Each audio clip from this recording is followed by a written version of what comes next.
పవన్ కళ్యాణ్ గారి ప్రాణాలకు ముప్పు ఉందని చెప్పి కేంద్ర ఇంటెలిజెన్స్ వర్గాలకి ఒక ముప్పు అందింది. అవునండి, మేము కూడా చూస్తున్నాం. కొన్ని గ్రూప్స్లో కేంద్రం నిఘా వర్గాల గ్రూప్స్లో కొద్దిగా షేర్ అయినాయని చెప్తున్నారు. అది లేదంటే ఏదైనా వేరే శక్తుల లేకపోతే రాష్ట్రంలో ఉన్నటువంటి ప్రధాన ఇప్పుడు ఉన్నటువంటి జగన్మోహన్ రెడ్డి పార్టీనా అని చెప్పి ఎక్కడ కూడా స్పష్టతంగా రాలేదు. వాటికి కంపల్సరీ కూడా గతంలో కూడా మనం చూసాం పవన్ కళ్యాణ్ గారిని బ్లేడ్లతో కోయడము, రాళ్ళతో విసరడము, లేదంటే మనము వెహికల్ ఎక్కినప్పుడు కొంతమంది కార్యకర్తలను కొద్దిగా రెచ్చగొట్టి ఇండైరెక్ట్గా ఆ రోజు ఎక్కించి పడగొట్టిన ఇటువంటి సంఘటనలు చాలా చూసాం. ఆ క్రమంలో భాగంగానే మేము ఖచ్చితంగా కూడా ఈరోజు పవన్ కళ్యాణ్ గారికి కేంద్ర ప్రభుత్వం కూడా ఈరోజు స్పష్టంగా సెక్యూరిటీని ప్రొవైడ్ చేస్తుంది. మేము కూడా కోరుకుంటున్నాం ఆయనకి ఏమి జరగకూడదని. ఎందుకంటే ఇటువంటి నాయకుడు దేశంలో ఈరోజు జనసేన లాంటి పార్టీ భవిష్యత్తులో చాలా అవసరం ఉంది. నాట్ ఓన్లీ ఆంధ్రప్రదేశ్, త్రూఅవుట్ ఇండియాలోనే జనసేన లాంటి పార్టీలు, పవన్ కళ్యాణ్ గారి ఆలోచన విధానం కలిగిన నాయకులు మేము అంటే రాష్ట్ర స్థాయి నాయకులు కావచ్చు, లేకపోతే పార్టీల అధ్యక్షులు కానీ ఆ స్థాయిలో ఆలోచన చేసే వ్యక్తులు కావాలని చెప్పి మేము ఆంధ్రప్రదేశ్ రాష్ట్ర ప్రజలే కాదు దేశ ప్రజలందరూ ఆలోచన చేస్తున్నారు. కాబట్టి ఇటువంటి నాయకులకు భద్రత కల్పించాల్సిన అవసరం ఉంది. ఖచ్చితంగా ఎవరైనా కూడా ఎవరైతే ఈరోజు పవన్ కళ్యాణ్ గారికి హామీ చేయాలనుకుంటున్నారో ఖచ్చితంగా వాళ్ళ భవిష్యత్తులో తగిన మూల్యం చెల్లించుకుంటారని చెప్పి మేము జనసేన పార్టీ తరఫున చెప్తున్నాము. మీరు ఎవరో తెలియట్లేదు, జగన్మోహన్ రెడ్డి కూడా కావచ్చు అని అంటున్నారు. అసలు ఆయనకి ఏం అవసరం ఉంటుంది పవన్ కళ్యాణ్ గారిని టార్గెట్ చేయాల్సిన అవసరం? ఇప్పుడు మనం చూసామండి వాళ్ళ మెంటాలిటీ మైండ్ సెట్ ఎట్లుంటుందంటే అధికారంలో ఉన్నప్పుడు చూసాం వాళ్ళు ఎప్పుడు కూడా దుడుకు స్వభావంతో ఉన్నారు. గతంలో కూడా చూసాం మనం ఏదైనా మాస్క్ అడిగితే డాక్టర్ని చంపేయడం, లేదు ఎవరన్నా ఒక ఏదో బీరో లేకపోతే ఏదో మందు బాగాలేదంటే వాళ్ళని చంపేయడం, ఇసుక విషయంలో చూసాం. ఇట్లాంటి అనేక విషయంలో వాళ్ళ మైండ్ సెట్ ఎట్లుంటుందంటే ఒక తీవ్రవాదులు రాగా వాళ్ళ మైండ్ సెట్ ఉంది. కాబట్టి ఆ క్రమంలో ఇంకా అది పూర్తిగా తెలియదు కాబట్టి స్పష్టత లేదు కాబట్టి మేము కూడా అనవసరంగా వైఎస్ఆర్సీపీ కార్యకర్తలను కానీ నాయకులు కానీ నిందించట్లేదు. ఏదైతే ఉన్నాయో ఈరోజు పవన్ కళ్యాణ్ గారి భద్రతకు ముప్పు కలిగించే విధంగా ప్రవర్తిస్తున్నారో వాటిని మేము మాట్లాడుతున్నాం. కానీ ఎందుకంటే కొద్దిగా వైఖరి జగన్మోహన్ రెడ్డి కొంతమంది వైఖరి చూసాం. గతంలో ఏదైనా కోర్టు తీర్పు వస్తే ఆ తీర్పుని వాళ్ళు ఎంత దుడుగ్గా అంటే వాళ్ళందరూ కూడా ఎప్పుడూ వ్యతిరేకించే జడ్జిలు తిట్టేసేది, కోర్టులను తిట్టేసి ఇట్లా చేశారు. కాబట్టి ఆ నైజం కలిగిన భావజాలం కలిగిన వ్యక్తులు ఎవరు ఉంటే వాళ్ళ భావజాలాన్ని మార్చుకోమని చెప్పి కూడా మేము చెప్తున్నాం. గత 2 రోజులుగా న్యూస్ ఛానల్స్లో పవన్ కళ్యాణ్ గారి ప్రాణాలకు ముప్పు ఉంది, కేంద్ర ఇంటెలిజెన్స్ వర్గాలకి ఆయన ప్రాణాలకి హాని తలపెట్టే విధంగా కొన్ని సంభాషణలు వినటం జరిగింది అని అంటున్నారు. ఈ విషయం మీడియాలో వచ్చిన దగ్గర నుండి జన సైనికులు కానీ వేరే మహిళలు జనసేన శ్రేణులందరూ కూడా చాలా ఆందోళనగాను చాలా తీవ్రమైన ఆలోచన చేస్తున్నారు. ప్రతి ఒక్కళ్ళు కూడా ఇటువంటి నాయకుడు పవన్ కళ్యాణ్ గారికి జరగరాని ఏదైనా హాని జరిగితే చాలా అంటే చెప్పరానటువంటి ప్రమాదం జన సైనికులందరికీ మాకు కూడా ప్రమాదం పొంచి ఉంది. అటువంటి నాయకుడిని మేము రక్షించుకోవాల్సిన అవసరం ప్రతి జనసేన శ్రేణులకి ఉంది. మేము గౌరవనీయులైన నరేంద్ర మోడీ గారిని ఒకటే ప్రార్థిస్తున్నాం, మాకు ఇటువంటి నాయకుడు ఈ భారతదేశంలో లేడు. ఇటువంటి నాయకుడిని మాకు రక్షణ కల్పించమనమని, ఆయన్ని పూర్తిగా ప్రతి క్షణం కూడా రక్షించమనమని నరేంద్ర మోడీ గారిని ప్రార్థిస్తున్నాం. అలాగే చంద్రబాబు నాయుడు గారికి కూడా మేము తెలియపరచుకుంటున్నాం, అయ్యా మీరు ఇటువంటి నిజాయితీపరుడైనటువంటి పవన్ కళ్యాణ్ గారిని మీకు పూర్తిగా తెలుసు, ఆయన గురించి ఆయనకి రక్షించుకోవాల్సిన బాధ్యత మాకు ఎంత ఉందో అంత బాధ్యత మీకు కూడా ఉంది. మీరు ఇమ్మీడియట్గా నరేంద్ర మోడీ గారికి మీరు ఈ విషయం మీద స్పందించి మీరు మాట్లాడి పవన్ కళ్యాణ్ గారికి జెడ్ కేటగిరీ ఇప్పించే బాధ్యత మీరు భుజస్కంధాల మీద వేసుకోవాలని చెప్పి కోరుకుంటున్నాం ముఖ్యమంత్రి గారిని.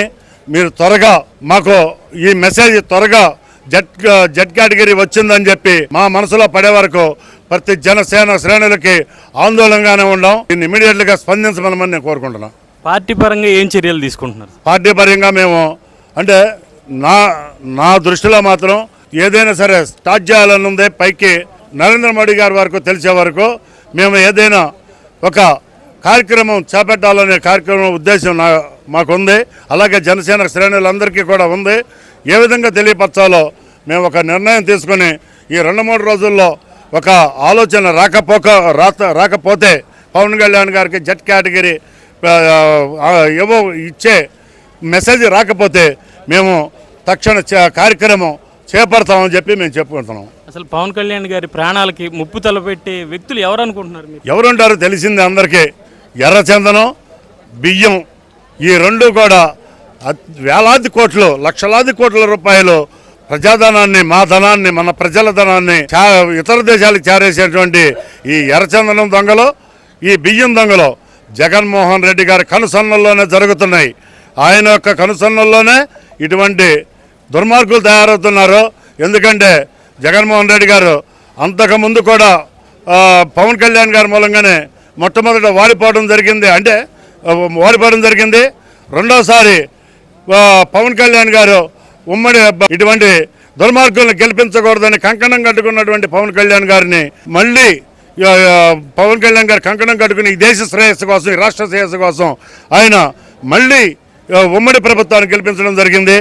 ఇంకా ఈ పవన్ కళ్యాణ్ గారు గాన సుఖంగా ఉంటే మేము రాలేము అధికారంలోకి అని చెప్పి దుర్మార్గులందరూ, ఒక జగన్మోహన్ రెడ్డి కాదు, దుర్మార్గులందరూ కూడా ఈ రాష్ట్రాన్ని దోచుకునే దుర్మార్గులందరూ కూడా కంకణం కట్టుకుంటున్నారు.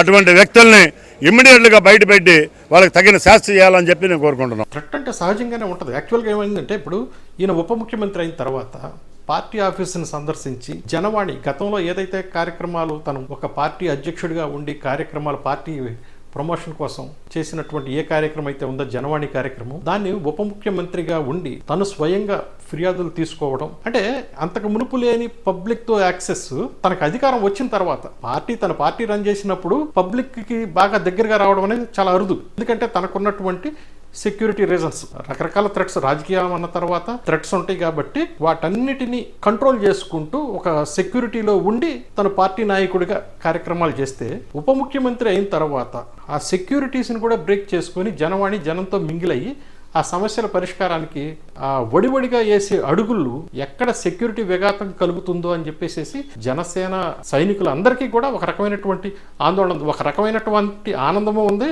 అలాగే సెక్యూరిటీ పరంగా ఆందోళన ఉంది. ఇకపోతే ఇప్పుడు తెలిసిన విషయమే, వైసీపీ అనేదే హింసా ప్రవృత్తితో కూడుకుంది. నేరమయ రాజకీయాలకి వేదిక వైసీపీ. ఆ వైసీపీ జర్నీ అంతా కూడా నేరాలతో కూడుకున్నది కాబట్టి అటు నుంచి కూడా థ్రెట్ ఉండే అవకాశం ఉంటుంది. అలాగే ఇంకా రకరకాలుగా చెప్తూ ఉంటారు, అబ్బాయి ఇవన్నీ ఏం కాదండి, ఉప ముఖ్యమంత్రిగా ఈయన ఎదిగిపోతున్నాడని చెప్పేసి ఆయన యొక్క దూకుడికి కళ్ళు వేయటం కోసమే చంద్రబాబు నాయుడు గారు ఎట్లాంటి తీసుకొస్తూ ఉంటారు అని ఏదో పిచ్చి పిచ్చి మాటలు మాట్లాడుతూ ఉంటారు.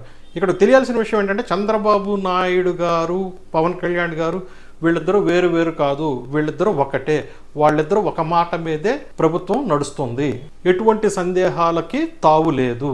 ఇంకో మాట చెప్తూ ఉంటారు, నరేంద్ర మోడీ గారు హిందుత్వవాది, అలాగే పవన్ కళ్యాణ్ గారు కూడా, అంటే ఆయన హిందుత్వం అని చెప్పేసి ప్రమోషన్ అనేది చెప్పినా చెప్పకపోయినా కానీ ఆయన అటువంటిది తీసుకునే దీక్షలు కావచ్చు, చేసే పూజలు కావచ్చు, ఇవన్నీ కూడా హిందూ మతాన్ని ప్రచారంలోకి ప్రేరేపించేలాగా కార్యక్రమాలు ఉంటాయి. కాబట్టి ఆ కోణంలో నరేంద్ర మోడీ గారికి ఎవరైతే హిందూ వ్యతిరేకుల థ్రెట్ ఉంటుందో అదే థ్రెట్ పవన్ కళ్యాణ్ గారికి కూడా ఉంది అని చెప్పేసి అంటున్నారు. ఏది ఏమైనప్పటికీ కూడా రాష్ట్రం గతంలో వంగవీటి మోహన రంగ హత్యానంతరం చవి చూసినటువంటి పరిస్థితులు పవన్ కళ్యాణ్ గారిని టచ్ చేసినా ఉంటాయి. ఆ విషయం సర్వత్రా తెలిసిన విషయమే. పవన్ కళ్యాణ్ గారికి చీమ కుట్టినంత హాని జరిగిన చాలా అస్థిర పరిస్థితులు అనేది రాష్ట్రంలో నెలకొంటాయి. అది ఎవరిని వదిలిపెట్టదు, కారకులను ఎవరిని వదిలిపెట్టదు. కాబట్టి అటువంటి ఇక్కడ స్థానికమైనటువంటి అస్థిర పరిస్థితుల్ని సృష్టించాలి అని చెప్పేసి సాహసం చేసే నాయకులు కానీ, సాహసం చేసే గ్రూపులు కానీ లేవు. ఇంకోటి కూడా చెప్పుకుంటూ వస్తూ ఉంటారు, ఏదో బీజేపీతో కలిసింది కాబట్టి నక్సల్స్తో థ్రెట్ ఉంది అని చెప్పేసి. నక్సల్స్ బీజేపీ యొక్క హిందుత్వం గురించే థ్రెట్ అనేది నక్సల్స్ ఏమి ఫీల్ అవ్వదు. ఎందుకంటే పవన్ కళ్యాణ్ గారి భావజాలం ఎర్ర సైన్యానికి, ఎర్ర జెండాలకి దగ్గరగా ఉంటుందని చెప్పేసి నమ్మి గతంలోనే పవన్ కళ్యాణ్ గారితో మింగిలైన పరిస్థితులు ఉన్నాయి. నక్సల్స్ కూడా పవన్ కళ్యాణ్ గారి ఆలోచనల్ని ఆహ్వానించిన పరిస్థితులు కూడా ఉన్నాయి. సో ఈ ఒక్క సబ్జెక్టు మీద, హిందుత్వాన్ని ఫాలో అవుతున్నారు అనే ఒక సబ్జెక్టు మీద నక్సల్స్ వ్యతిరేకంగా ఆలోచిస్తారని చెప్పేసి కూడా అనుకోవాల్సిన అవసరం లేదు. ఒక జర్నీ జరిగేటప్పుడు దానికి అవరోధాలు కల్పించడానికి రకరకాలైనటువంటి రూమర్స్ వస్తూ ఉంటాయి. అలా అని చెప్పేసి వాటిని రూమర్స్ అనేది చెప్పేసి తీసిపెట్టేది కాకుండా మనం కూడా కొంత ఆయన భద్రత కోసం కృషి చేయడం అనేది మంచిది. ఎగబడిపోయి ఫోటోల కోసం అని చెప్పేసి అంటాం, కార్ల మీదకు దూకేయాలనుకుంటూ ఏదో అడ్డం పడేస్తే, కారుకి అడ్డం పడిపోతేనో లేదంటే ఇంకోటి చేసేస్తే ఐసైట్ని అట్రాక్ట్ చేసేలాగా చేసి ఆయన దృష్టిలో పడాలి అని చెప్పేసి అటువంటి దుందుడుకు చర్యలు, అవరోధాలు లాంటివి కల్పించకుండా మనం కూడా ఆయనకు ఒక రక్షణ కవచం లాగా, సైన్యం లాగా నిలబడి ఉంటే ఆయన జర్నీ సక్సెస్ఫుల్గా జరుగుతుంది. ఆయన జర్నీ సక్సెస్ఫుల్గా జరిగిందంటే రాష్ట్రం అభివృద్ధి కూడా నిరాఘాటంగా కొనసాగుతుంది. అంటే ఇప్పుడు ఆయన దూకుడికి కళ్ళు వేయడానికి థ్రెట్ అనేది ఆరోపణలు అవన్నీ తీసుకొస్తున్నారంటారా? పవన్ కళ్యాణ్ గారికి ఒక స్పష్టత అయితే ఉంది. ఆయన జర్నీ అంతా కూడా ఎన్ని ఒడుకుదుడుకులకి ఎదుర్కోవాల్సి వస్తుందనే దాని మీద ఆయన ఫుల్ క్లారిటీతోటే జర్నీ చేస్తున్నారు. కాబట్టి ఆయనకి ప్రత్యేకించి సూచనలు హెచ్చరికలు జారీ చేయాల్సిన అవసరం అయితే లేదు.